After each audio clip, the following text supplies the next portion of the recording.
but that's not going to stop us from spreading liberty. Man, yeah, if you're here and you're watching, it looks a little different. We've been so graciously donated the sign here in front of us. You need to watch the YouTube video at least for the first 5 minutes of this episode just so you can see it. My buddy Charles Gregory, who I've mentioned before, who was a state rep here in Georgia, was also the director for the Ron Paul campaign in 2012, donated his Ron Paul 2018 neon light sign. 2008, not 18. Yeah. I don't know why I said that, because I wanted Ron Paul to run in 2018. I'll tell you what, man. You know what I love and what I've been thinking about lately with this show? That's rad, right? That's rad. That sticker's rad. The show is rad. And I was thinking about that the other day. You're bringing back the word rad? Rad. Yeah, I am bringing back the word right now. I'm bringing it back right now. And you know why? The Rad Rebellion? You know, yeah, the Rad Rebellion. Rad's just short for the word radical, right? It is. I kind of forget that. I forgot that too. And, you know, what is it? Epitomology? Boy, I can never do this one. No, it's etymology. Etymology. Thank you. Etymology, the study of words, obviously. Radical. There are very few people in history that you can call radicals. I mean, really, really call radical. And it's those. I think so. I guess it depends on what you think by few, but like I could hope I could name 100 if I thought about it. Well. I'm not contesting that they're all great. The percentage of really great radicals, I think, is minute, to say the least. In proportion to the rest of humanity, yes. But I think that's how that works in the framework of leaders and how movements start, right? Because we're actually all radicals if we compare the whole sum of humanity now to the sum of humanity in, I don't know, the year zero, right? Okay. Like the whole sum of humanity before would have thought that slavery was normal, that kings were just commonplace. That the system of like serfdom and so forth was just normal. And now most people, I hope, to some degree, government has kind of messed that up, would think that those things are abnormal. Yeah. So I hope to one day fall in that really great radical category. And that's how you change history. I can't help but think that this is along the way. You know who else is radical? The Anti-Federalist. The Anti-Federalist. I got you. If you're watching this, the lights are down. That can only mean one thing. It is time for another installment of the Anti-Federalist. Before us today, we have number 9 and number 10. The number 9 Anti-Federalist paper is Consolidated Government is a Tyranny. You guys are going to love this one. It's a little tongue-in-cheek, and I've been waiting to get to this one for a long time. Banks and I didn't flip a coin for this. He chose number 10, and I said, well done, sir. You may have number 10 because I really love number 9. I chose number 10 because number 9, the author, and they're often like not public who the author was, so they used a pen name, is Montezuma. And number 10 was authored by a farmer. I was like, you know what? I want to be in touch with the common man. And number 10 is hard to understand. It's not a common farmer wrote this. This is a very intelligent, studious farmer who wrote this. We will do the best to get through this and give you as much understanding and knowledge as we can. And I say that because what I don't ever want to be is that person that pretends to know something that doesn't know it. I would rather definitely be that person that gives you a straight answer that is, I'll either get back to it and I'll find out what the reasoning is behind it, and with somebody who's a little more studious or has a better understanding of etymology. Golly, etymology. I can never do that one. And but like I said, we're honest dealers, but we thought this would be a great week for this. Maybe a little more relaxed if we do this on a Friday. I don't know exactly when we're going to do this, but at any rate, shall we? Advice: if you haven't listened to the 4 previous episodes, which I will link in the show notes, it does help you understand these. And even having read those, number 10 has caught me completely off guard in that my understanding of it is precarious. Yeah, and maybe you guys have seen there's been some viral. I think there was a viral article out this weekend. I don't know. By Fee. Was it Fee? Mm-hmm. Yeah. Well, yeah, you're right. And it was they were very eerily prophetic. We've been saying this for a long time. Not only prophetic, they are correct in much of their writings. So Fee is plagiarizing their ideas, Shane. Damn those guys. You know, they're right there in Atlanta. Yeah. Their executive director has actually said he'd come on the show. We need to have him up. And I need to have him on. He's really, really extremely brilliant. Absolutely. Yeah, I agree. So, without further ado, this is by Montezuma, regarded as a Pennsylvanian. He wrote this essay, which showed up in the Independent Gazetteer on October 17th of 1787. This is fun, so bear with me, and we'll get into this.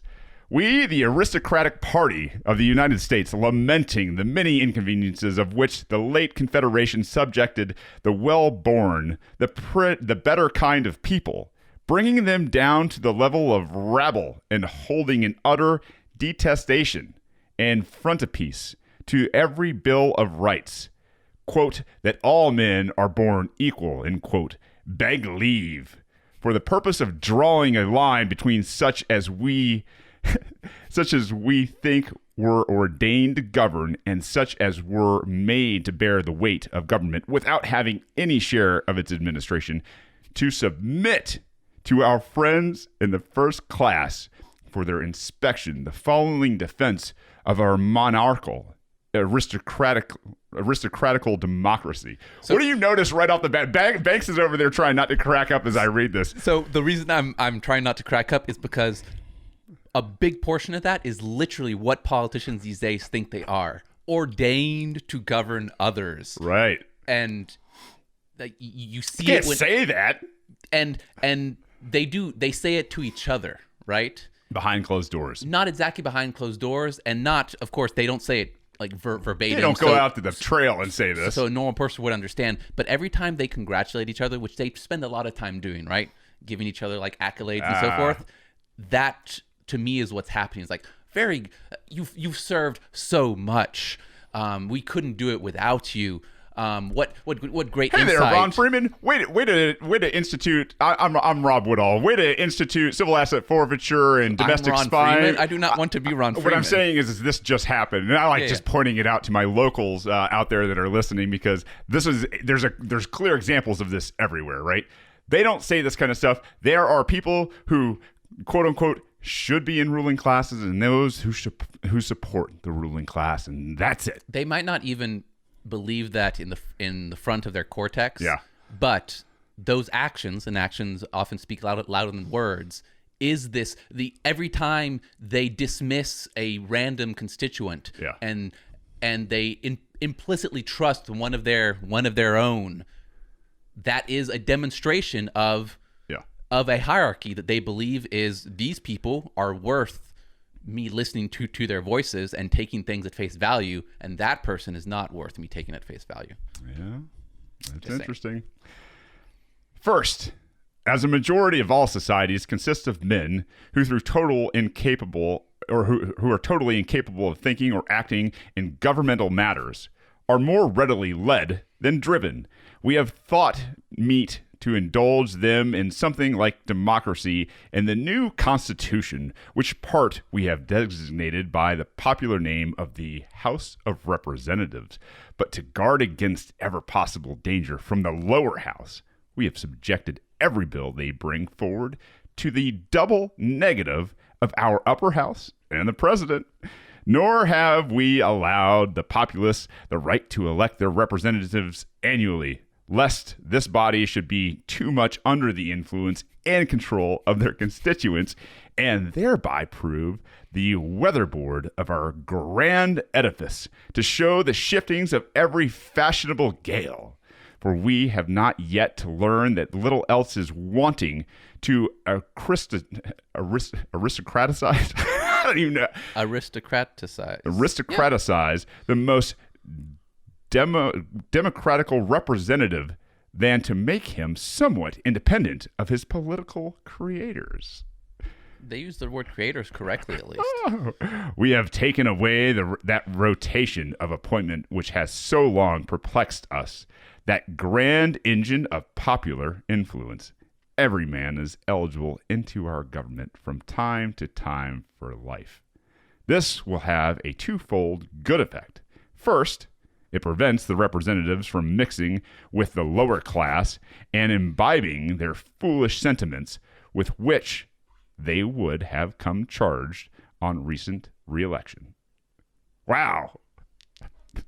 I just wish all politicians talk like this.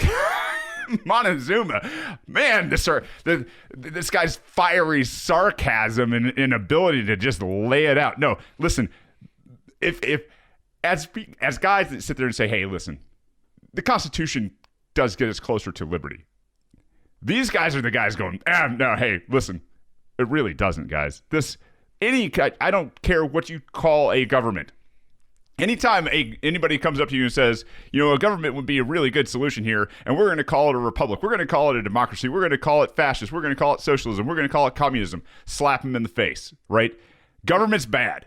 Government is just bad. I don't care what the new fashionable word for government is. You might as well just call them kings and the rest serfs and then start to pay them money, because that's what it's going to do. It gets its tiny little toe in the door at the end of whatever violent revolution that you had, and then it grows and it just spreads out into the room like a fungus that will kill the crap right out of you, man. It is that's this, and this guy's just sitting there and straight on his face and saying, hey, listen, this is your Constitution. Yeah, you guys got the House of Representatives and everything, but don't be, this is a parlor trick. See, it's got to go through the Senate. It's got to go through the Senate where we can shut it down there. Can't have the plebes out there ruling these privileged, higher-born people. Mm-hmm. And then if it fails there for some damn reason, we still got a safety check with the executive.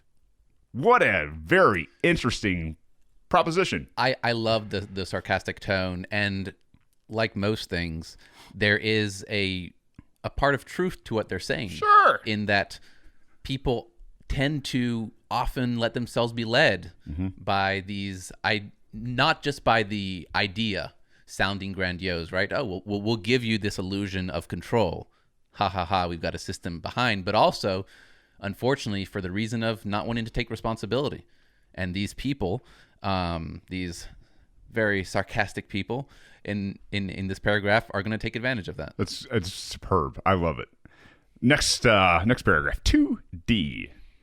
They will form the perpetuality of the office, be under our eye, and in a short time will think and act like us, independently of popular whims and prejudices. For the assertion, quote, that evil communications corrupt good manners, end quote, is not more true than its reverse. We have allowed this House the power to impeach, but we have tenaciously reserved the right to try. Boy, that sounds very familiar. We hope, gentlemen, you will see the policy of this clause for what matters it who accuses, if the accused is tried by his friends.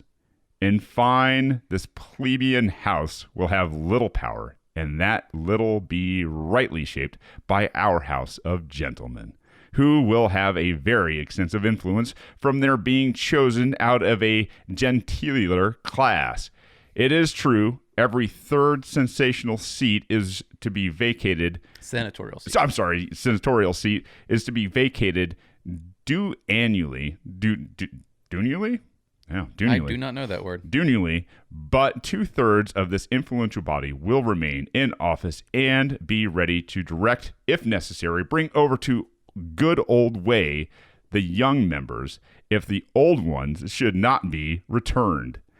And whereas many of our brethren, from a laudable desire to support their rank in life above the commonalty, have not only deranged their finances, but subjected their persons to indecent treatment as being arrested for debt, we have framed a privilege clause by which they may laugh at the fools who trusted them.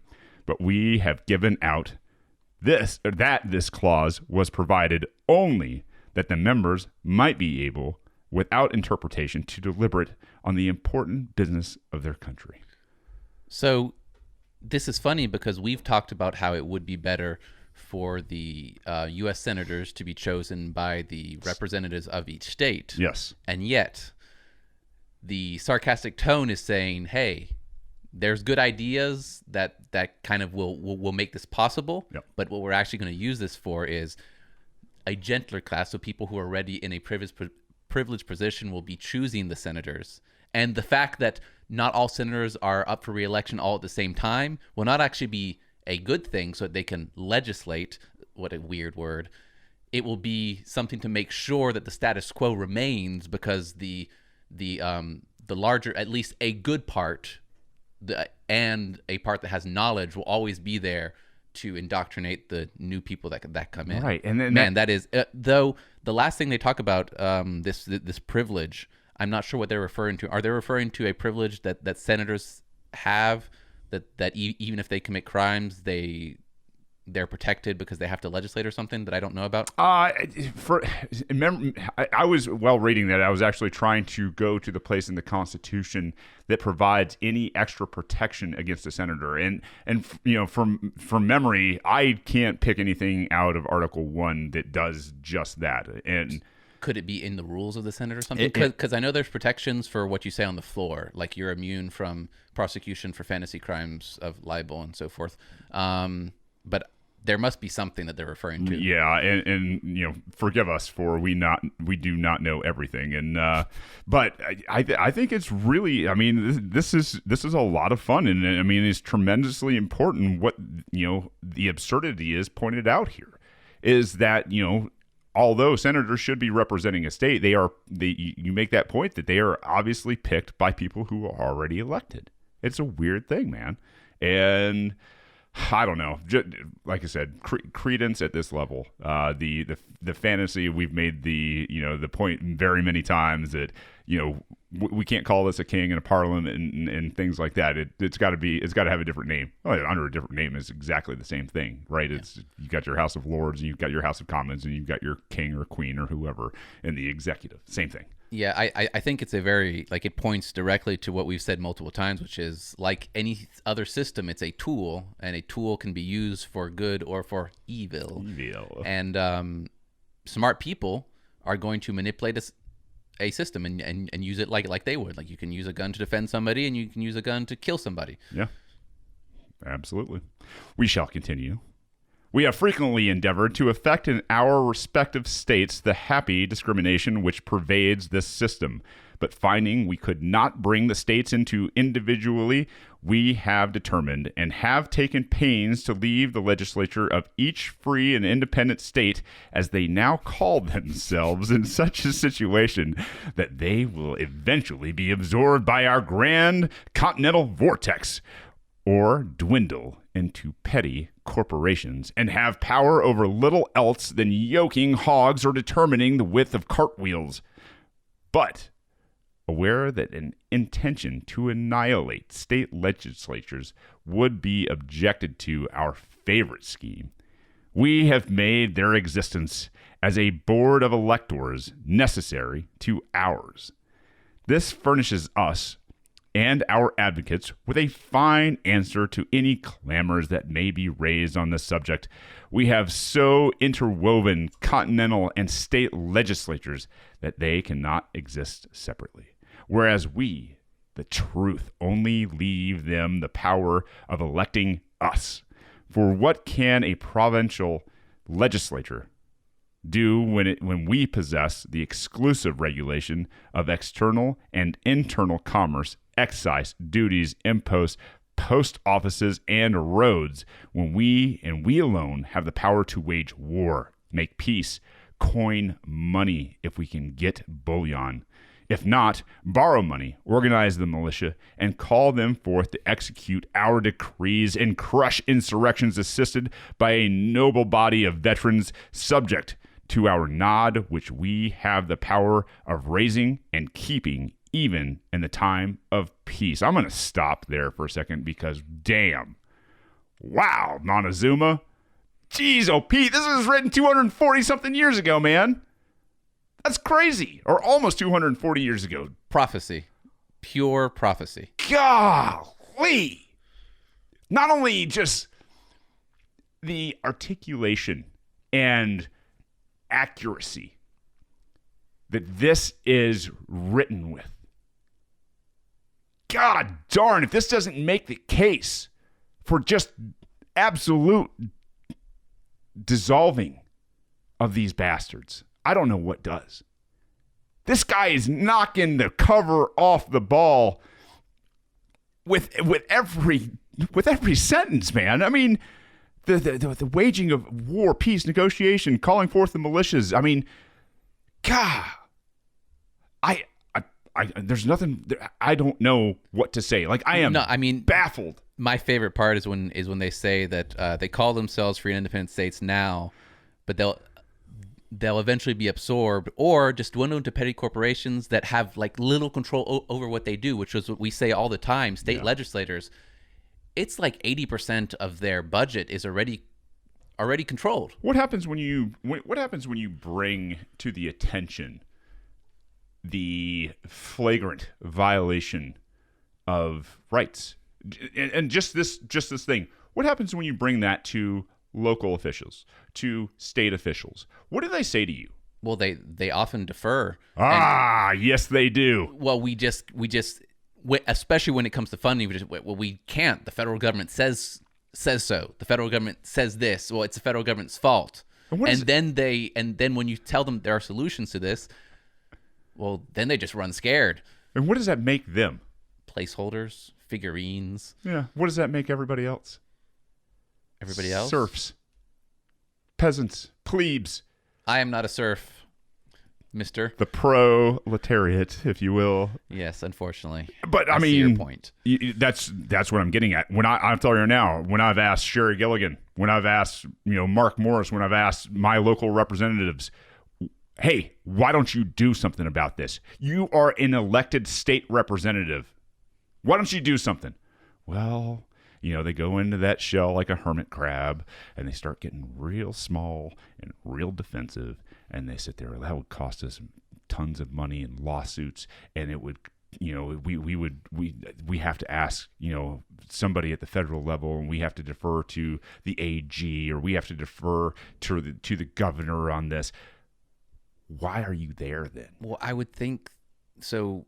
I would think the first requisite would be that they acknowledge the problem, and I don't think that they're ready to acknowledge how little power they have, because they don't talk in these terms. They don't talk about necessarily that the government has all the power. They'll defer responsibility and say it's the government's fault, but they don't acknowledge, hey, I'm potentially 1/5 of a representative because the 4/5 power to do what we're supposed to do has been taken away already. Yeah. So I think it's not acknowledging the truth. And so if you know deep down that you're only 1/5, you're only going to potentially do 1/5, and then there's a bunch of other factors which will make you do less, right? Because they might be they can only have 1/5 of influence under how the system currently works. And then if they buy into the establishment way of doing things, access-based politics, where you're nice to Ralston so you get a chairmanship, then they're 1/100th because Ralston has 99.9% of the control because they buy into that system. So they think that they're 1/5 and then 1/100th of 1/5, that they have no power under their mindset. Yeah, and so and that's my question to the local commissioners and the local city councilmen and the local sheriff. What do I need to pay you for? Why are you collecting my money if you're not going to do anything? You're not standing here in opposition. You're gladly taking the Federal Reserve money and reigning tyranny over all of us for them. If you are an elected official and you're not willing to have the fight, unlike the Matt Gertlers out there, unlike the Tyler Lindholms, unlike the Pat McGeehans, man, you are less than worthless. You are a liability. And I'll tell you, in this world, what I'm looking for those renegades, those rebels out there that will take these seats. And like I said before, whether you think you can or you think you can't, you're correct. You better think you can, and you better take it to the system. I'm telling this. This is exactly why there should not be a federal government. I mean, geez, just laying it out 240 years ago. I shall continue unless you have anything else to add to this little piece. I have so much to add, but no, I'm not going to We will never get through. What have we to fear from the state legislatures or even from the states when we are armed with such powers, with a president at our head, a name we thought proper to adopt in conformity to the prejudices of a silly people who are so foolishly fond of a Republican government that we were obliged to accommodate in names and forms to them in order to more effectually to secure the substance of our proposed plan. But we all know that Cromwell was a king with a little title of protector. I repeat it. What have we to fear armed with such powers, with a president at our head who is captain, general of the army, navy, militia of the United States, who can make and unmake treaties, appoint and commission ambassadors and other ministers, who can grant or refuse reprieves or pardons, who can make judges of the Supreme and other continental courts, in short, who will be the source, the fountain of honor, profit, and power, whose influence, like the rays of the sun, will diffuse itself far and wide, will exhale all democratical vapors, and break the clouds of popular insurrection. But again, gentlemen, our judicial power is strong work, a masked battery. Few people see the guns we can and will ere long play off from it. From the judicial power embraces every question which can arise in law or equity under this Constitution and under the laws of, quote, the United States, which laws will be, the supreme laws of the land. Wink, wink. This power extends to all cases affecting the ambassadors or other public ministers and councils, to all cases of admiralty and maritime jurisdiction, to controversies to which the United States shall be a party, to controversies between two or more states, between the state and the citizens of another state, and between citizens of a different state, between citizens of the same state claiming lands under grants of different states, and between state or the citizens thereof and foreign states, citizens of subjects. Or subjects. You know what's really funny is that while the first part you were reading about what the president can do, and the president can do treaties and can do all this and do all that, and I'm thinking about the constitutional arguments there. It's like, well, he can do it as long as it's constitutional. Article 6, Section 2. He can appoint Supreme Court Supreme Court judges after it's confirmed by the Senate. And what's funny in this sarcastic tone is that they kind of leave that off and then go into all the ways that's irrelevant. Yeah. What's written, the president has to make sure what he does is constitutional. Sure. How funny. Do you realize he has all the power? We have the bench. We have the bench. If it needs to be, shall it be, it will. And that's the thing, is this... It's just plain as damn day to this guy. Hey, don't worry, guys. We don't have that much power over much, but look at all the power that we have, right? Like, it makes it perfect. And this is exactly what they did, right? They took that interstate commerce clause, what they were referring to in terms of the Supreme Court having jurisdiction over these certain, different, shells, basically, right? You got a shell here and a shell here, and as long as there's a imaginary boundary in between some of these people, then it's our business. Yeah, it's funny because as much as many of the ideas of the constitutions are wonderful ideas, right? Yeah. The problem is all the good things are in the idea side of the Constitution. And all the bad things, meaning the power that can be used over us, are in the practical sides of the Constitution. That's right. And when you're working in reality... The practical application. The practical application means one person has a gun and you have ideas you can spit back out at them. And in that context, if they want to dominate you, they probably can. I think ideas are wonderful things, and they are, in the end, the most powerful things. Shows you how they messed up. If you're building an arbitrary practical system and you give all the practical power to those that are at the very top and nobody else above them, you might have some problems. And that we do today. Now, can a question arise in the colonial courts which the ingenuity or sophistry of an able lawyer may not bring within one or other of the above cases? Certainly not. Then our court will have original or appellate jurisdiction in all cases, and if so, how fall in our state judicature state adjudicators. I'm sorry, guys. Boy, I'm so wrapped up in this. And must not every provincial law yield to our supreme flat? Our Constitution answers yes. And finally, we shall entrench ourselves so as to laugh at the cabals of the commonalty. A few regiments will do at first. It must be spread abroad that they are absolutely necessary to defend the frontiers. Now a regiment, and then a legion, must be added quietly. By and by, a frigate or two must be built, still taking care to intimate that they are essential to the support of our revenue laws and to prevent smuggling. We have said nothing about a Bill of Rights, for we viewed it as an eternal clog upon our designs, as a clock chain to the wheels of government, though, by the way, as we have not insisted on our rotation in our offices, the smile of a wheel is ill.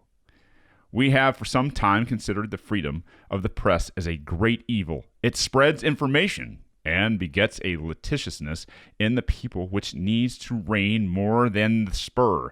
Besides, a daring printer may expose the plans of a government and lessen the consequence of our president and senate. For these and many other reasons, we have nothing with respect to the right of the people to speak and publish their sentiments, or about their palladiums for liberty, and such stuff. We do not much like the sturdy privilege of people the right to demand the writ of habeas corpus. We have therefore reserved the power of refusing it in cases of rebellion, and you know we are the judges of what is rebellion. Stop. Hard stop. Boy. God. I mean, that's brilliantly evil to say, okay, habeas corpus, you can have it, but let's be reasonable. Yeah. We have to have, in certain situations, we have to make sure that we can suspend it because, like national security. And then the conversation for most people is done. Like, oh, they gave it to us. There's an exception because that's reasonable. And then they're like, but who gets to decide what reasonable is? Them. However, we have a countermeasure. Here, we have defined ourselves. So take that, you bunch of assholes. You don't get to define us. We are the rebellion. I am proud to say it. You guys are nothing more than a bunch of damn tyrants that were predicted long, long ago. How tired and played out you must all be. Lame. It is beyond lame to want to control other people. Just so archaic. And what's the word I'm looking for? Audacious? I think it is all those things. It's just there's no merit for respect when you have to force yourself upon people to get what you want. Because people get what they want from other people all the time in voluntary fashion.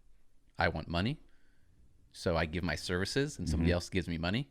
That there's something respectable about that, right? Hard work. That's intrinsically built into us. Yeah. And if you have to do the same thing, but you're not capable of it, and so you resort to violence, and lack of respect. Yeah, absolute lack of respect. And I think I don't know who coined the term or the adage that good ideas don't require force. I don't know either. I don't know. Somebody smart. I love it because that is exactly what this is. Good ideas will be adopted by people. They will improve life. They will improve and lift the human condition. And for those that mean to control people, that's you're unimaginative. It's things that in other parts of life, most people accept wholeheartedly.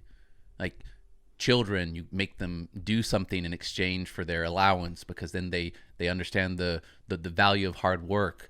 We tell them that giving something to somebody out of love is better than receiving. We tell children especially all these grandiose ideas and then never apply it in our normal lives. Yeah, I don't know where that happens in the It happens differently for, I imagine, everybody that's exposed to this, but geez, oh, Pete. And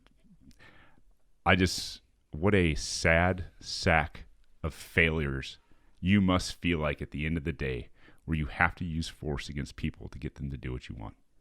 There's no running away from that. There's not. It's just flat out natural law. I shall continue. Our friends, we find we have been assiduous in our representing of federal calamities until the people at large, frightened by our gloomy picture on one side and allured by prophecy of some of our fanciful and visionary adherents on the other, are ready to accept and confirm our proposed government without the delay or forms of examination, which was the more to be wished, as they are wholly unfit to investigate the principles or pronounce on the merit of so exquisite a system. I mean, that is just such honest arrogance that not only should they not investigate our system because, well, then they'd know everything about it and they'd see through some of our plans here, but they're unfit to do so. Yeah. Well, I don't know, man. It's not only that, but don't worry, guys. In 100 years, we're going to control the indoctrination process anyway, so then they'll be even less able to confront us and make an argument for it. And again, when a politician or a bureaucrat intrinsically trusts the word of their peers over a commoner, whatever term you want to use there, that's good enough. They are representing the action that this is what they believe. They don't have to say it. Again, actions speak louder than words. This is what they are doing. And this is why you should have disdain for just what is spit out by government, all the government reports, all the government findings, all the government committees that come up with ideas and so forth. This is them saying that you are a lesser being with lesser intelligence and lesser decision-making abilities. This is what they're saying every time they do us. Every time they put on their websites that you should keep your house at 85 degrees during the summer, they are insulting your intelligence and saying that a two-class system, at least, if not more classes, is correct. And that is not equality under law through their or actions. anything. Look at us travel. We have these jets and helicopters and everything at our disposal, and they could carry more people. And we could ride with commoners. We don't ride with commoners. That's silly. I digress. Impressed with a conviction that this Constitution is calculated to restrain the influence and power of the lower class, to draw that discrimination we have so long sought after to secure to our friends privileges and offices which were not to be obtained under the former government because they were in common, to take the burden of legislation and attendance on public business off the commonality, who will be much better able to thereby to prosecute with effect their private business, to destroy that political 13-headed monster, the state sovereignties, to check the litigiousness of the people by making it dangerous to speak or publish daring or tumultuary sentiments, to enforce obedience to the laws by a strong executive, aided by military pensioners, and finally, to promote the public and private interest of the better kind of people. We submit it to your judgment to take such measures for its adoption as your wisdom may think fit, signed by unanimous order of the Lord, spiritual and temporal, Montezuma. God, I wish I could high-five that guy. The best part is the ending there as he just pokes them right in both eyes, man. Oh, I've been waiting to read this. So a long time ago, when I first read this, I did not understand this, and I went back at some point. And I listened to the Anti-Federalist, all 84 of them or whatever it is, and then and I think I was on a plane somewhere when I heard this one, and I was like, wait, this is different. This one is really different, and to be able to just now provide you guys with what I enjoyed about it so much. It's what a pleasure, and thank you guys for letting us do this kind of stuff. It is so much fun to do. But anyway, I digress. One of my favorite Federalist papers is number 9, Montezuma, and I hope you guys enjoyed that one. Now, Banks has number 10. Number 10. I usually read them beforehand once just to get a quick idea. I have not listened to all of them. I really didn't know about them before Shane brought them to my attention. I knew they existed, but that's about it. Number 10, I only read about half of it because I understand that reading the whole thing, I'm probably still not going to get the full picture. I understand the idea here, and again, if you listen to all the Federalists, the Anti-Federalists we have done so far, you'll probably understand a little bit more.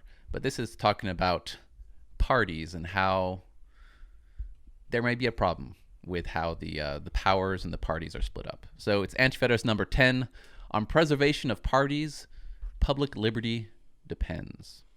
This essay follows a theme similar to Federalist number 10 and appeared in the Maryland Gazette and Baltimore Advertiser, March 18th, 1788. The opposite qualities of the first Confederation were rather caused by than the cause of two parties, which from its first existence began and have continued their operations, I believe, unknown to their country and almost unknown to themselves, as really but few men have the capacity or resolution to develop the secret causes which influence their daily conduct. The old Congress was a national government and a union of states, both brought into one political body, as these opposite powers, I do not mean parties, were so exactly blended and very nearly balanced. Like every artificial operative machine where action is equal to reaction, it stood perfectly still. It would not move at all. Those who were merely confederal in their views were for dividing the public debt. Those who were for national government were for increasing of it. Those who thought any national government would be destructive to the liberties of America assisted those who thought it only safety to put everything as wrong as possible.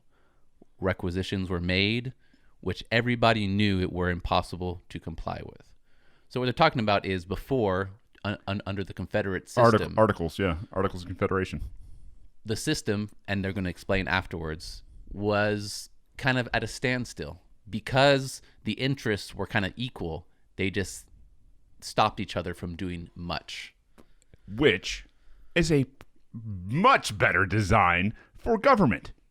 Agreed. No, if government is supposed to be limited and you believe that we are more capable of being the last deciders of how our lives works, I would say we're wholly capable, but whatever, then you'd want the government to not be able to do a lot, and this would be a good way of doing it.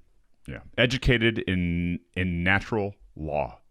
Educated in natural law, people are far more capable of governing their own lives, which will obviously lift human condition, like we've referenced I don't know how many times now.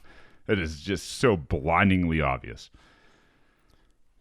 Back to it. Either in 82 or 83, 10 millions of hard dollars, if not 13, were called into Continental Treasury, when there could not be half that sum in the whole tract of territory between Nova Scotia and Florida. The states neglected them in despair. The public honor was tarnished and our governments abused by their servants and best friends.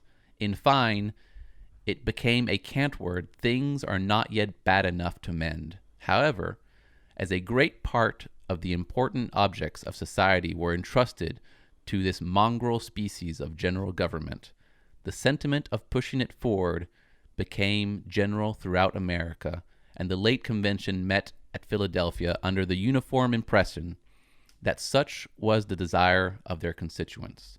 But even then the advantages and disadvantages of natural government operated so strongly, although silent, on each individual that the conflict was near equal.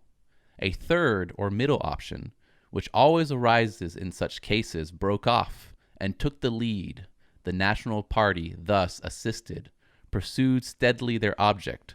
The Federal Party dropped off, one by one, and finally, when the Middle Party came to view, the offspring which they had given birth to, and to a great measure reared, several of them immediately disowned the child. Such has been hitherto the progress of party, or rather of the human mind dispassionately contemplating our separate and relative situation, and aiming at the perfect completion of social happiness and grandeur, which perhaps can be combined only in ideas. Hard to understand. The second time I'm reading it, I understand a little bit better. So they're saying that there was monetary trouble, right? I mean, from the very beginning. Have you ever read the History of Money? I think it's by Rothbard or Hayek, or I want to say Rothbard. I have not, but there was a problem, and they tried to solve it. Yes, this system where and he says still both sides, more control, less control, basically, were still opposed. But unfortunately, because that's what humans tend to do, this third option, or what I would call a compromise, kind of came to fruition. Mm-hmm. And here is how we lead down the eventual path towards the Constitution, which was a compromise. Oh yeah, It was a compromise. Obviously, in 9, you hear of him lament the fact that, hey, listen, we don't want anything to do with the Bill of Rights as the Federalists, right? And that's the thing is the Federalists didn't want the Bill of Rights. The Anti-Federalists were like, dude, you're not passing this without the Bill of Rights. Well, I would say the true Anti-Federalists were like, we're not passing this at all. And then it seems like you can acknowledge even both sides. You can acknowledge the total control and total liberty side, and it's actually the people in the middle is kind of what he's saying, that we're like, oh no, let's birth this third option because we think that the government is a solution to societal happiness. Really begs the question: is the human condition even capable of the idea of adopting and understanding that this is what is inherent? The government is inherent. The moment you step into government, the inherentness of this is it's going to grow so large and tyrannical that it's going to kill not only people in other lands, but yourself. But here's the sad part is many of the people involved in the Constitution knew this, wrote about this, didn't give a damn. Have wonderful quotes about this. And I think he says it without saying it. It's the whole thing about intentions, like these good intentions, these noble ideas of the perfect completion of society, social happiness and grandeur. That's not enough. And I'll make this remark, is I think until the human condition can overwhelmingly adopt the idea of anarchy, that you are best to associate with those who you want through consent. Unless you're willing to come to that conclusion, this will continue throughout all of history. All of history. I don't think it's that hard to at least start on that path too. Yeah. Most of our lives exist in anarchy. I drove here today to Shane's house. Shane let me into his house.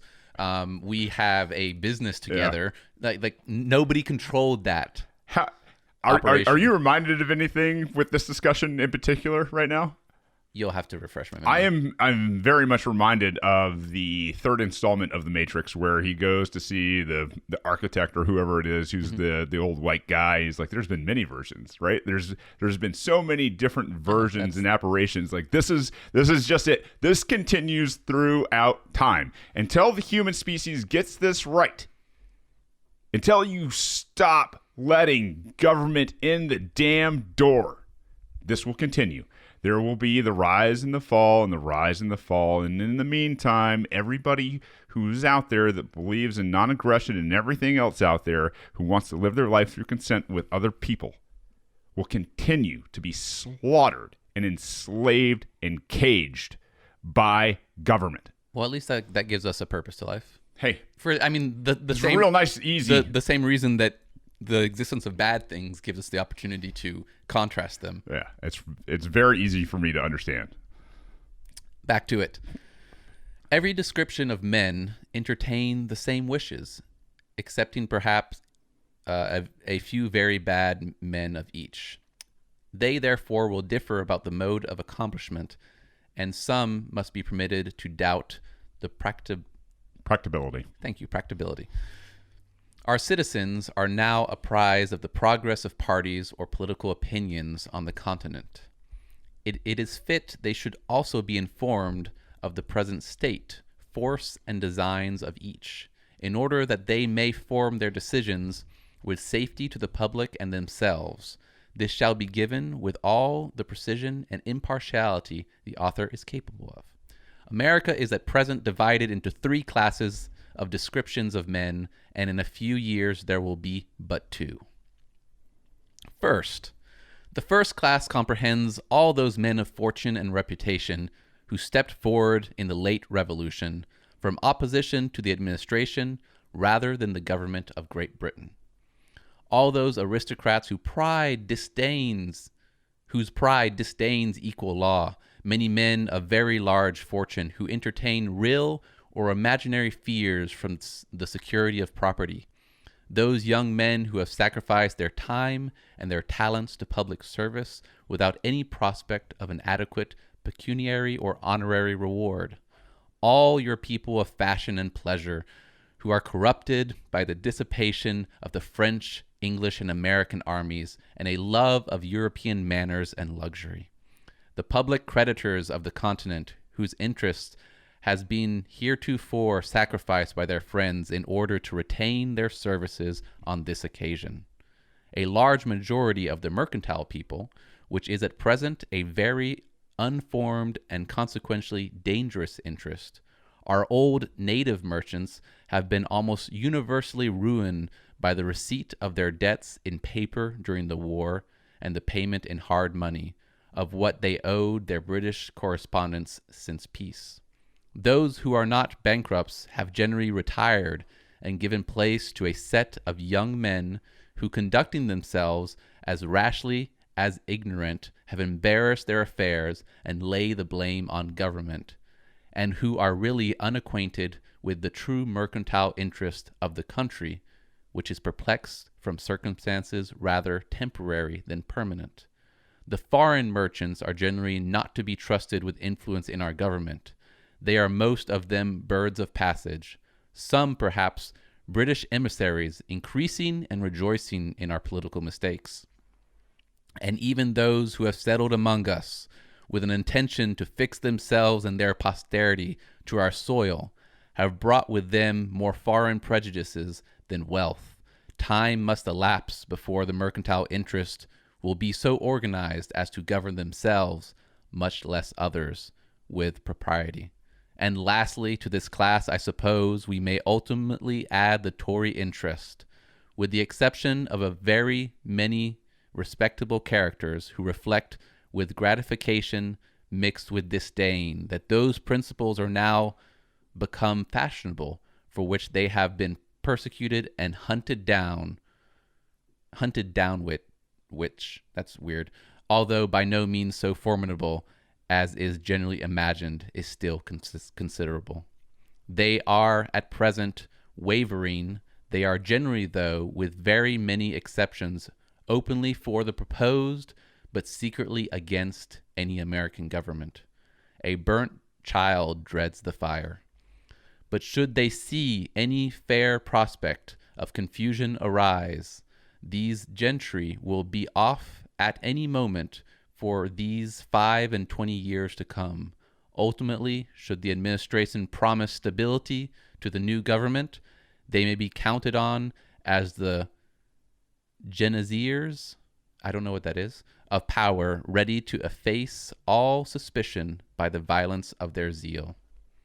In general, all these various people would prefer a government as nearly copied after that of Great Britain as our circumstances will permit. Some will strain these circumstances, others still retain a deep-rooted jealousy of the executive branch and strong Republican prejudices, as they are called. Finally, this class contains more aggregate wisdom and moral virtue than both the other two together. It commands nearly 2/3 of the property and almost 1/2 of the numbers of America, and has at present become more irresistible from the name of the truly great and amiable man who has been said it disposed to patronize it. And from the influence which it has over the second class, the first class is nearly at the height of their power. They must decline or moderate, or another revolution will ensue, for the opinion of America is becoming daily more unfavorable to those radical changes which high-toned government requires. A conflict would terminate in the destruction of this class, of the liberties of their country. May the guardian angel of America prevent both. Thoughts, Shane? I think we get back to like I want to say it's the first of the Anti-Federalist papers that we read. You know, the aristocratic combination here. This is, you know, I think this is basically a restatement of exactly that. You have people who are quote unquote designing men, and those designing men, you know, he talks about the burnt child and being afraid of the fire and things like that, right? Like, well, there he's talking about people who he almost says have like good intentions, but their jealousy and their fear are going to make them the enemy of liberty. Right. What I'm saying is I think there are those good people are going to be like, hey, whoa, you know, listen, you know, we've seen government before, right? You know, that fire that burned the hell out of us. We don't need that, right? But then you kind of get into this realm of jealousy that you mentioned, and you know, as soon as somebody who has the authority and the money to sit there and say, hey, listen, we can solve your problems. You know, the centralization of government, if you give us the power, you can make your problems go away, man. Well, they're afraid that promise to them seems fearful, because they're like, hey, let's just not make it too different, because every time we try to like butt up against that, everybody gets burned, like you said. Yeah, and you look at what what Montezuma said just in the last one, right? Like, hey, man, just one little frigate here secretly, one little frigate there. It's not only for security, but they also have this fear built in that will tell them to be afraid about, and it's just what some people do. They cling to those that they think can protect them, and those people I have more sympathy for than because he's put a lot of people in this class. Yeah, he has. Than the people who are actually the ones who disdain equality as a principle, because they think that they're better than people. And then I'm just as disdainful myself of the people who are using government for their own ends. He talks about the basically the entrepreneurs who are blaming government for their disfavor, probably because they were making a bunch of money during the revolution and the war, and now they're not, and so they have to have a government to prop things up and so forth. Is who I imagine those people are. Yeah, and I don't think it's. I think this guy's a little wordy. Yeah, you think? Yeah, a bit, but he introduces some new ideas here. There's even the one about he talks about the old native merchants. Yeah, and he implies that they were more honorable in just taking things at face value, and how they got screwed. They got screwed for thinking that these guys lie. That they were dealing in just like a normal free market, which is funny. Yeah, it's crazy, isn't it? Yeah. When you read that, it triggered something. I was like, damn, man, like just one more damn thing out there where I wasn't educated on that piece. Were you? Were you ever educated on about what?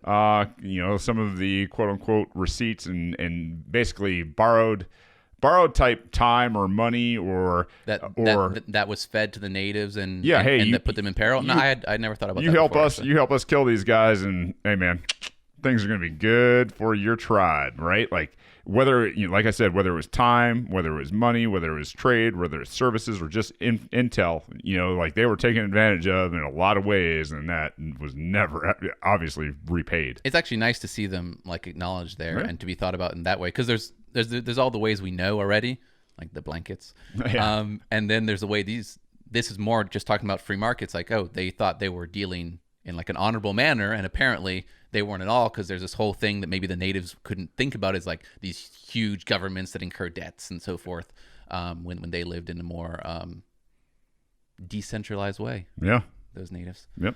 Had something going there. They had the whole country was just decentralized and no federal government. I mean, that's pretty cool. I'm not saying it was perfect, and I'm not saying it wasn't bloody and bleak for some things, but I'll tell you right now, living off the land in balance and harmony a lot of times with the land, man, a lot of those guys had a lot of that stuff figured out. I guess they also didn't have some of the technological opportunities to grow and have the big debt burdens and so forth.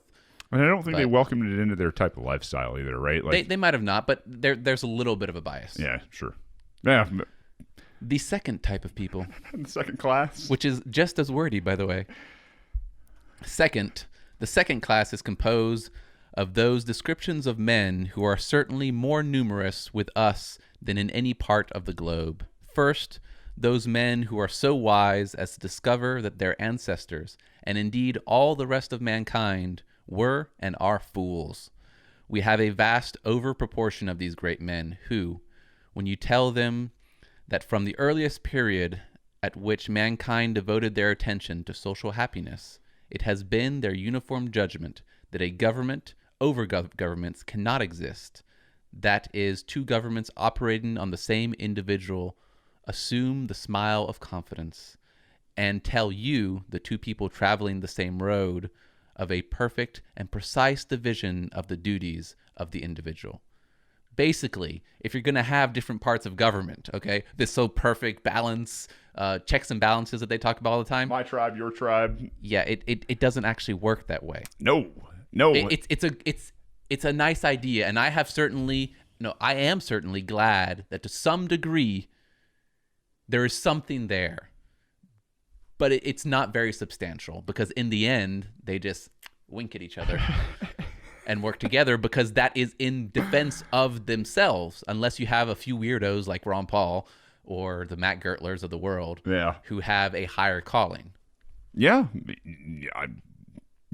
absolutely. And I can't help but think, as he says, a government operating, more than one government at one level operating over a individual. It doesn't work. Now, think about that. I mean, what they were talking about back then was basically, state and federal, for the most part, as operations. Think about all the different levels of government you have operating over you now, and then add to that the bureaucratic levels of government that are operating over you at all times now. Yeah, if they were in actual opposition, you might actually have freedom under the disagreement between all the people who have power over you, right?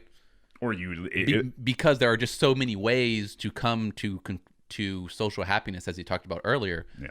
That conflict would at least create a standstill of nothing happening. But if they're all in cahoots and they're like, okay, there's 100 ways to govern this guy, we're all going to agree on one. That one way is going to be pretty efficient when you've got 100 different levels or whatever it is, or multiple different levels, agreeing that, okay, this is how we're going to subdue this individual right here. Yeah, we're all in it together against that guy right there. And usually, even though there are some disagreements, just like what's his name, Chomsky talks about, the way to distract a populace is to let them disagree about within the confines of a very small subject. Would they say the width of wheels? Yeah, the width of cogs and something else. Yeah, so something about the width of wheels. It will be what they preside over. These little fray, side nonsense things. Which is what I would argue the impeachment is. Like, you've got the disagreements within the impeachment are minor in the end. We're not talking about ending war. No, we don't do that. Or the stuff that's even more boring, because impeachments are pretty damn boring. Is when they're arguing like, okay, we're going to lower the marginal tax rate from 12.5% to 11.75%. Wow. Thanks, guys. While still holding a gun at your head if you just live. Still, however, the political... I looked up how to pronounce... Apothegm is as old as the proverb that no man can serve two masters, and whoever will run their noddles heads, I didn't know that either, against the old proverbs will be sure to break them, however hard they may be. And if they broke only their own, all would be right. But it is very horrible to reflect that all our numbskulls must be cracked in concert. Second, the trimmers, from whose sympathetic indecision are always united with, and when not regularly employed, always fight under the banners of these great men. These people are forever at market, and when parties are nearly equally divided, they get very well paid for their services. Thirdly, the indolent, that is almost every second man of independent fortune you meet in America. These are quite easy and can live under any government, if men can be said to live, who scarcely breathe, and if breathing was attended with only bodily exertion, would give up their small portion of life in despair. These men do not swim with the stream as the trimmers do, but they are dragged like mud at the bottom, as they have no other weight than their tat flesh.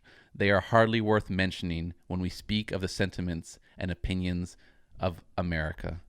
As the second class never can include any of the yeomanry of the Union, who never affect superior wisdom and can have no interests but the public good. It can only said to exist at the birth of government.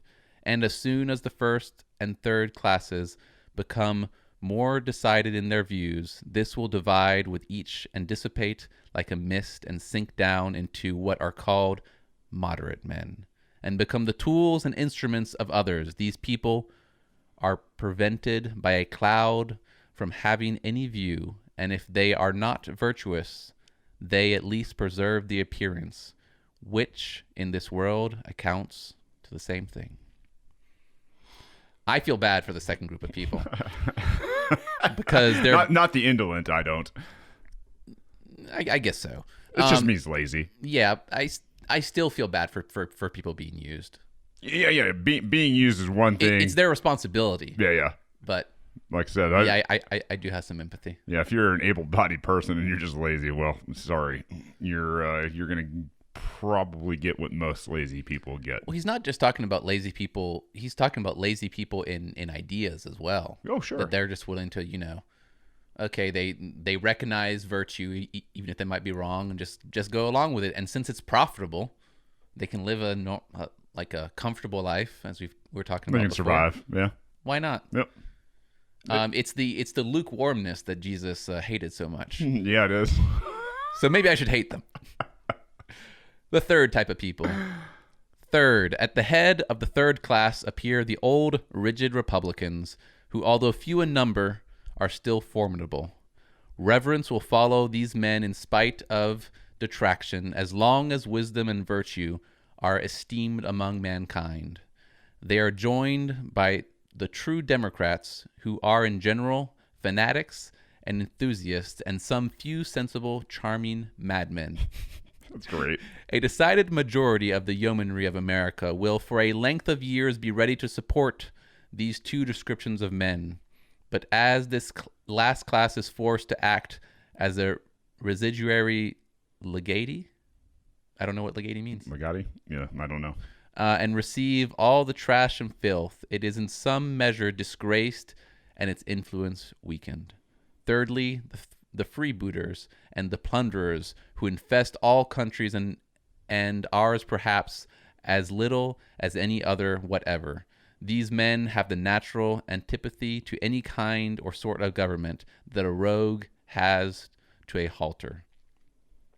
In number, they are few indeed. Such characters are the offspring of dissipation and want, and there is not that country in the world where so much real property is shared so equally among so few citizens. For where property is as easily acquired by fair means, very few indeed will resort to foul. Lastly, by the poor mob, infelix pecus, which looks like Latin, whatever that means. The property of whoever will feed them and take care of them, let them be spared. Let the burden of taxation sit lightly on their shoulders. But alas, this is not their fate. It is here that government forever falls with all its weight. Man, the rhymes are awesome. It is here that the proposed government will press where it should scarcely be felt. In this third class may be counted men of the greatest mental powers and as sublime virtue as any in America. They at present command nearly 1/3 of the property and above half the numbers in the United States. And in either event, they must continue to increase in influence by great desertions from both the other classes. If the proposed government is not adopted, theirs will be the prevalent opinion. The object of this class either is or will be purely federal and union of independent states, not a government of individuals. And should the proposed federal plan fail from the obstinacy, thanks, of those who will listen to no conditional amendments, although such as they cannot disapprove, or should it ultimately, in its execution upon a fair trial, disappoint the wishes and expectations of our country, and union purely federal is what the reasonable and dispassionate patriots of America must bend their views to. My countrymen, preserve your jealousy, reject suspicion. It is the fiend that destroys public and private happiness. I know some weak, but very few, if any, wicked men in public confidence, and learn this most difficult and necessary lesson, that on the preservation of parties, public liberty depends. Whenever men are unanimous on great public questions, whenever there is but one party, freedom ceases and despotism commences. The object of a free and wise people should be so to balance parties that from the weaknesses of all you may be governed by the moderation of the combined judgments of the whole, not tyrannized over by the blind passions of a few individuals. Now that last paragraph explains everything that was previously stated and has helped me understand it much better. What do you think? I may, for the first time, somewhat disagree with an anti-federalist. And it's because he believes in the balance of parties. Now, is the balance of parties better than being, basically terrorized by a few in government? Sure. So he's not saying parties as we know them today, which he explained earlier. But anytime, and I don't mean it like that either. It's anytime you have, people who are juxtaposed, right? Mm-hmm. Anytime there is conflict at a government level, better than obviously having none of that because it acts slower. Sure. And I agree with that. Now, I disagree with the premise together.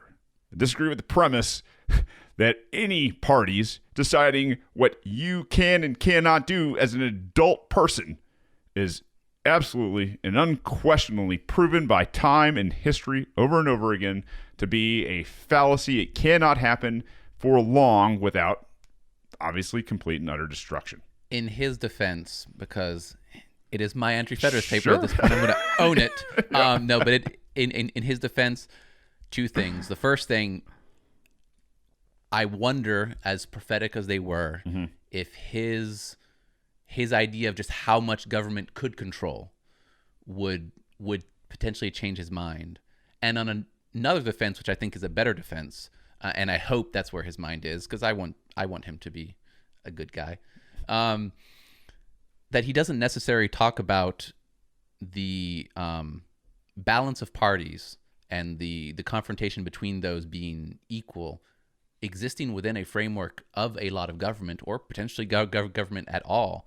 This could be a way of illustrating that, look what government does. The power that is given to government creates but only two parties, mm-hmm.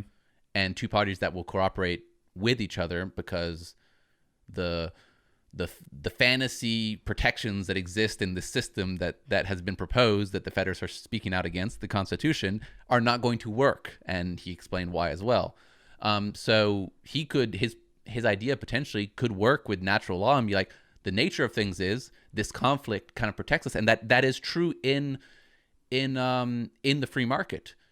One trader is protected against another trader, and that trader is protected against the first trader, because if one of them hurts the other person, mm-hmm. they're not going to get the total value of what they could get potentially, right? Mm-hmm. We're not all great people, okay? I still buy things from Apple when I think that we're all flawed. When I think that their products are inferior and I don't like their policies. We use YouTube, which has horrible policies. They literally used to have a byline in their terms of services that said "Do no evil," and they decided to take that out. I mean, what are you supposed to think when a company does that? And yet, if they do things that are too bad, they know that it's going to hurt their bottom line.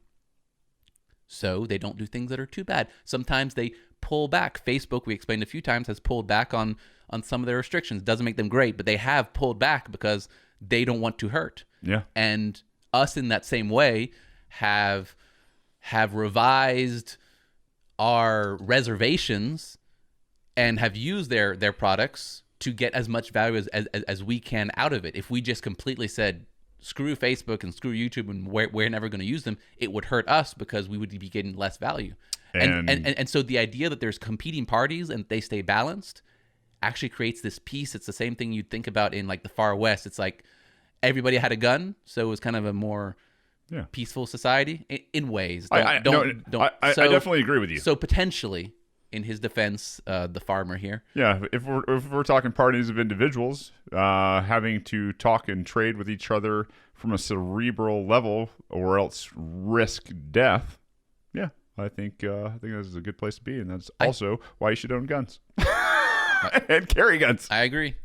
Or at least have people know that you're capable of protecting yourself. That is a way that in nature. You've got what? You've got the little.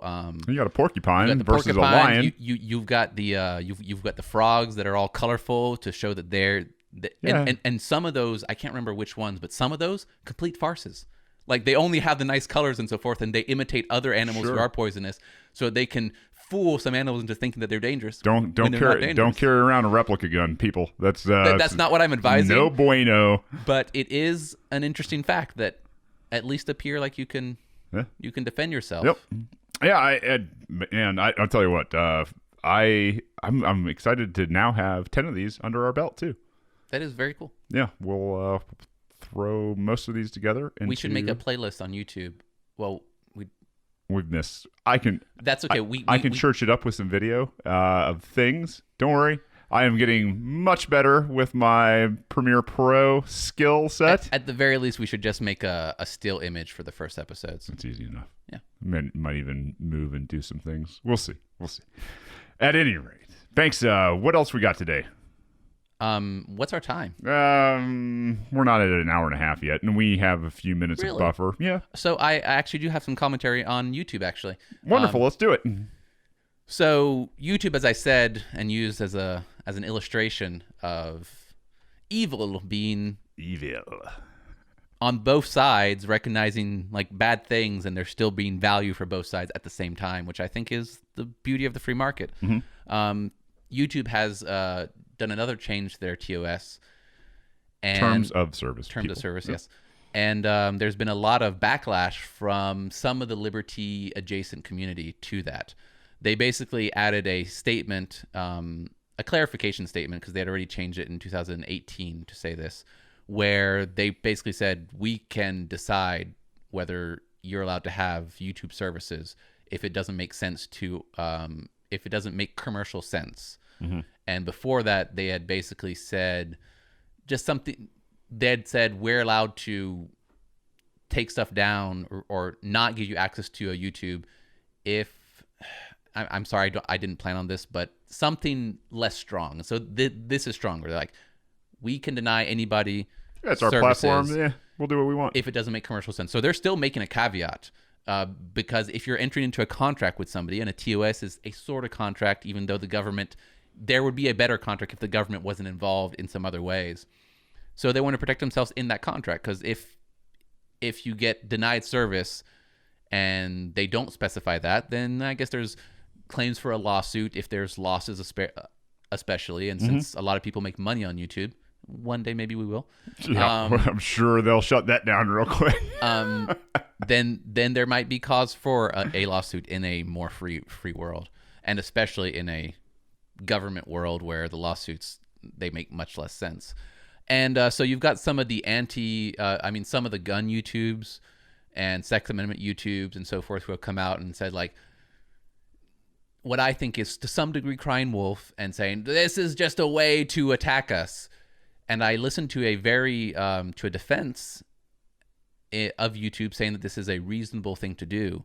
And the first reason why is that it's their company. They get to do what they want. Now, the fact that they're in bed with government and they promote some government and are subsidized to a certain degree. To a small degree, that's still bad. I'm not saying it's good, but in proportion to their whole revenue, it's a smaller level. But they advocate for government regulation and all this kind of stuff. Train of thought. Yes, they are still a private company and they should be able to do whatever they want. I wish they didn't have the entanglements in government. And the other thing that seemed very reasonable is, in a perfect world without government, you could also defend them in that there are people who are using YouTube to upload tons and tons of their personal data, right? Some of them just keep all the videos private and they use it as a cloud service. There are cloud services all over the internet that charge you a lot of money, as Shane knows because he uses one of them through Apple. I hope I was allowed to say that. I don't want Yeah. But who charge a lot of money to be able to do that. Mm-hmm. And don't just think that Google, which is YouTube, has unlimited money. They have a metric ton, but they don't have unlimited money, and they like to make money. And so if that's hurting their bottom line, I don't think there's anything wrong with them protecting themselves in what is effectively a contract to protect themselves against a suit and to be able to tell people, hey, we're taking your channel down because you're not using it in a way that we want because it hurts our bottom line. I still think they can do whatever they want, but that is a very reasonable thing to do. Yeah. I think we're just weird people in the fact that, if we want more speech and not less. We want everything exposed for what it is. And a lot of people just can't handle that idea. So, I don't think you're wrong. I think there is a place, I think as soon as you accept any subsidy or taxed money, I think you almost forfeit that private status. In Shane's wonderful world of perfect land, right? Like, let me caveat there. In the wonderful world, in Shane's wonderful world of perfect land, the moment you take a cent from the government, you're no longer a private company. But no, I get your point completely. I just think the web is so interwoven and broken that it's hard to make. So I have a friend, and he's a liberty person, and his take on that is that he will take stuff as long as it doesn't go over what they take. He will take stuff as long as it doesn't go over what they subsidies, take. Credits. He has a business. Okay. And I was having an honest conversation with him about where to draw the line. It's like the government has taken from me. They take from me every single week. Every day. Right? Every day you buy something.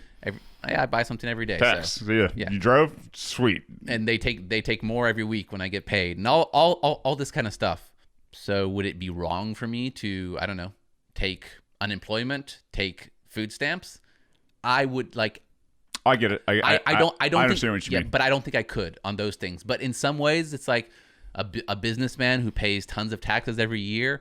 Does he feel bad for taking a subsidy? Am I going to get what I put in out? In some ways, it makes him part of the problem because he helps continuate the problem, but it's also understandable. And the moral gavel, I don't know where to bang the moral gavel. Trust me, I'm guilty of it as well, man. I'll tell you right now. If I can get back my money, because I guarantee you, I'm getting shafted. Every time I turn around, it's just the government. No, it's not handout. It's this. It's for those who are just listening. Shane has one hand out and one hand with a gun. You fill it up, man. Fill up my hand with whatever you got. Empty your pockets. That's the government for me every time. And so, yeah, I get it. Hey, man, look, if you're sitting here going, you can keep or get back some of that money. I get it. And I think it's the first time I've ever heard somebody say, I won't take more than I put in. Yeah, I just think so. I think that because government is an imperfect solution, that's an understatement, that all the solutions to government are going to be somewhat imperfect. And so we have to have some empathy for how that works. Because I can understand people feeling taken advantage of more and more in certain ways. So somebody who, let's say, avoids their taxes. I pay my taxes, by the way. I don't want any trouble. But there are people who I have ultimate respect for who avoid taxes. Some of those people get caught. Not only have they avoided being stolen from, but then because they got caught, they're even more is taken from them, right? Penalties. They lose their business. I know people who have had their clients directly contacted and had the payment from their clients diverted directly to the IRS, and then lost things and lost their houses and all this kind of stuff. I could see that person being like, well, this bill that the government is incurring in my brain, which is totally reasonable, is not only taking my stuff, but making it worse and worse. And I think the government has a debt that is over all the value that is in the world, not only because they take, but then they take even more, and then all the missed opportunities. And so for us to ever come at peace in this world, we're going to have to not forgive the government, okay? Never forgive, but acknowledge that peace isn't necessarily going to come from full restitution, because it's impossible. The debt of evil that the government has, that governments and people who work in cahoots with governments have incurred upon peaceful people. You don't have to forgive it, but you can't forget it. You can't forget it because it's a moral principle, but the only way to make peace is to not insist upon the full value being given back to you. So when this thing all comes crashing down, to wrap a nice big bow on this entire show, when this whole thing comes crashing down, and that first aristocrat comes out, don't become that first aristocrat. Well, is the thing. He's there, and he will be there. When he comes out and says, there should be a government, small and defined, you shoot that tyrant in the face right there and stop it right there before it ever gets started again. I'm not talking about the current system. I'm talking about once this thing falls apart. That's funny. That's the spoiler alert, spoiler alert, spoiler alert. If you haven't seen the what's the book with the bird, the mockingbird? Oh yeah. Perfect. Yeah. A pop culture reference. It's part 3. It's the 4th movie. Yeah. Spoiler alert. If you haven't seen the Hunger Games. The Hunger Games. So pause it for a second. At the end of the 3rd movie, as you've seen, now we've only got people who are listening who have seen the movie. You've got this new leader who appears, and what's her name? She's the redhead in Jurassic. She's the Mockingbird anyways. Yeah, whatever.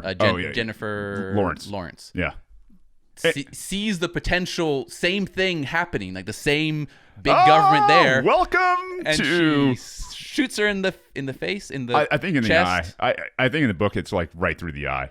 For me, in my mental picture, well placed shot, well done. Yeah, I remember reading the book before I ever saw the movie. Oh, I haven't read the book, so I was surprised by that event. Even though, like, as it's leading, the few like the 60 seconds leading up to that, you're wondering what's going to happen, because the cinematography is great. Read the book; it's even better. When she lets that arrow loose, man, and you're just like,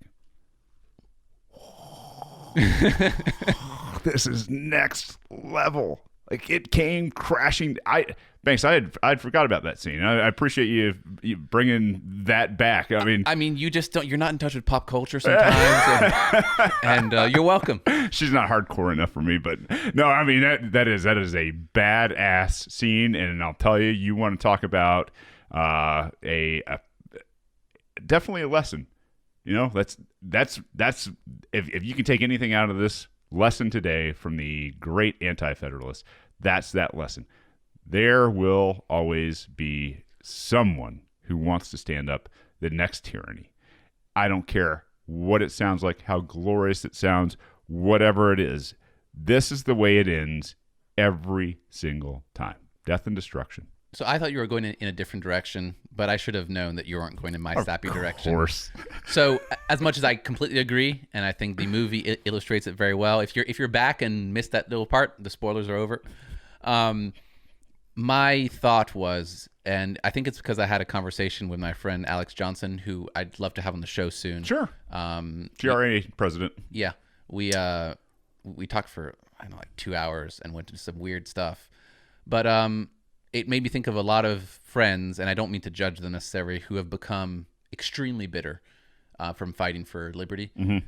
And I think that if that bitterness, when everything comes crashing down, and there'll be different types of crashes, big, small, there probably never be an ultimate one, but that bitterness, if that bitterness is transformed and not ready for peace, you will transform into somebody who's trying to get something that is not there and that will cost others. Yeah. The debt that the government has incurred on you, some people are responsible. I'm not saying they're not responsible, but for the most part, it's nobody that's responsible. It's a non-entity, and that's where all the most evil stuff resides, in the non-entity. So I hope that made some kind of sense. I just have some friends who are really bitter, and I could see that having negative effects when the retribution, when things do crash, and not being able to just be satiated with peace, wanting justice to the point of revenge, and not being able to give. Like, I want Ralston to one day give a speech and say that he is sorry for all the wrong he has done in this world, and that he acknowledges it, and that he will do his best to prove his penance honorable until he dies. Put him, I think his local community just needs to put him in the stocks and let him shame him like they used to. That is an extreme to illustrate something else. Well, you wrong a community, and the community, I don't, I guess what you hope for is the fact that maybe you didn't wrong your community. Maybe it was everybody else that you wronged. I don't know. I don't want to go down that road. It has gotten esoteric. We are at our time, and esotericness, we need to squash that, because that's where people really get lost. So the practical matter of fact is that we need your money, and we'd only want it if we provide you a certain value. We know that there are tons of you who have decided that we do give you value, and who give us more than we deserve. You can do that at patreon.com/rebellionpod. We greatly appreciate it, and it helps us a lot to be able to continue and grow and do very cool things. We have 54 subscribers already on YouTube. Very cool. I can't, as my pet project, ladies and gents, I'm extremely proud. Thank you so much for going out there. If you haven't yet, go out there and get subscribed and start getting these videos. Start watching the dramaticness between me and Banks. Outside of that, you can go out and leave us a 5-star review. You can comment on these things. I don't read YouTube comments because I think people are crazy. There was one very nice one, by the way. So there's YouTube comments? I contradict myself. But thank you guys so much for everything you're doing. Thank you for the reviews. Please go out there, share this message as much as you can. It helps us. Give us a 5-star review, pushes us top of the algorithms. If you've got anything to bring to our attention, info@rebellionpod.com. You can send it there. We'll probably put it up on Facebook, Twitter, maybe talk about it here on the show. Man, elated to be able to wrap up number 10. Only 70-something more to go, I think, off the top of my head. 74 more of these Anti-Federalists. We're gonna have to pick up the pace off a different show or something. 2 per episode. We could start. We could do every so often like a marathon of like 10 in one. Boy, I don't know, man. Sitting. Mentally exhaustion is. Oh, what we could do? We could bring in 2 other people and they could read them to us. Yeah, that'd be great. If you got really... we just sit back and listen. Yeah, I'll tell you what. I would definitely love to hear. Golly, why am I drawing blank right now? Quest has an amazing radio voice. I would love to hear him read. At any rate, that's going to wrap it up for us here on the Rebellion Today. Your place for peace, liberty, free markets. We love you. We need you. Peace.